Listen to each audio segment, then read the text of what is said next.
Numru ta' riċerkaturi u startups ingħataw fondi biex ikomplu jinvestu fl-innovazzjoni u r-riċerka. B'kollox ġew allokati 150,000 euro permezz ta' Take-Off Seed Fund bħala għajnuna lil startups u akademiċi biex jgħinuhom fir-riċerka u fit-twaqqif ta' startups li jispeċjalizzaw fl-intelligenza artifiċjali.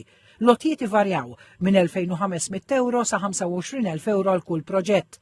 Kenneth Brinkat, kap eżekuttiv tal-MDIA, l-Awtorità Maltija l-Innovazzjoni Diġitali, għalli meta wieħed iħares lejn il-proġetti li ġew finanzjati fis-snin li għaddew, hemm startups li kibru f'negozji sostenibbli u r-riċerka tagħhom evolvit fi skoperti rivoluzzjonarji.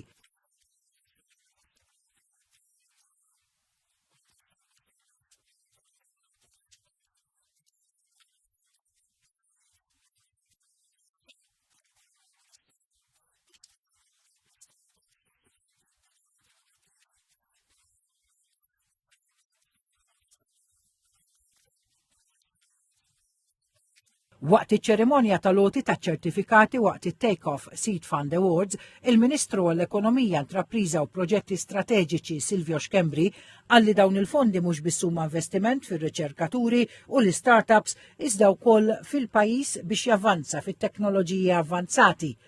Ir-rettur tal-Università ta' Malta, l-Professur Alfred J. Vella, għalli din l-għajnuna mill-Ministeru u l-MDIA tippermetti proġetti ta' kalibru għoli biex jilħqu udjenza xirqa u sostna li din hija opportunità tajba ħafna l-riċerkaturi u imprendituri mill-università.